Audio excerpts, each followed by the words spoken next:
Well, we have a third main match, Leicester City against Crystal Palace, coming up shortly. But before that, let's take a look at how the non-leaguers did today. 4 of them had survived into this round, and we'll begin with Farnborough, who'd been drawn at home to West Ham, but decided to play the tie at Upton Park. Ray Stubbs with this report. There was no doubt that even before today's self-inflicted away day, Farnborough had travelled a long way in their short 25-year history. They used to meet for matches outside a phone box. Now they're one of the top non-league clubs. The football manager arriving at Euston's Platform 8 yesterday has been with the club for 22 years. Ted Pearce works for British Rail. From humble beginnings, he's certainly got Farnborough on the right track. It was very, very Spartan. I mean, we had next to nothing. One set of kit, a couple of balls. We played on the local recreation ground. It was incredibly different to what it is now. And certainly we couldn't have envisaged a day in the third round of the FA Cup, that's for certain. Farnborough Town's my club, it's my town, and that's where my feeling is. Bye-bye. The Farnborough left-back, Keith Baker, a British Airways steward, warmed up for West Ham in Nice. I think this season we seem to have toughened up a hell of a lot, which our goals against record proves and our away record proves. And hopefully our footballing ability will come into its own. And, you know, we will cause 1 or 2 surprises, I think. Despite Baker's contacts, Farnborough settled for a coach to take them to Upton Park. And followed by a convoy of fans, they left with a clear objective of what they expected. To get a result. But I obviously realised that that's a long shot. But long shots happen in the FA Cup. If we come out of it with our reputation intact and the reputation of non-league football intact, I'll be pleased.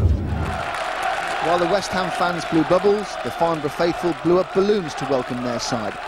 With only 1 win in their last 9 league games, West Ham, last year's semi-finalists, were hoping to put things right today. But it was Farnborough who should have scored first.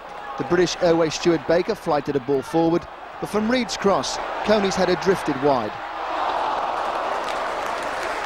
Of course, most of the pressure was always going to be on the Farnborough goal, but the non-league team defended with great determination. Jim Wigmore cleared this effort from Mike Small off the line, and it was goalless at half-time. The pressure finally told early in the second half, though. Julian Dix shot West Ham ahead, and many thought the floodgates would open from that point on. But Farnborough hung on in there. From another neat build-up, Coney was able to get in a shot, and it was Julian Dix who handled on the line. After a pause, the referee awarded the penalty. A chance for Dean Coney to hammer Farnborough level 8 minutes from time.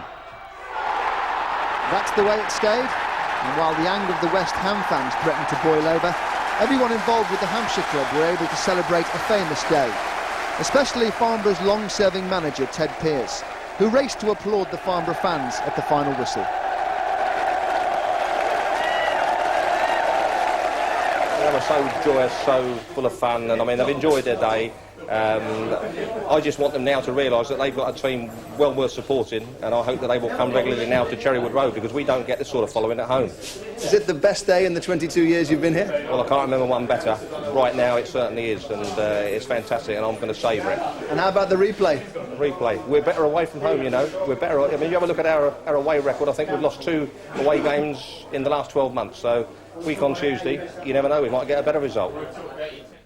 Good job they didn't play at home, Trev.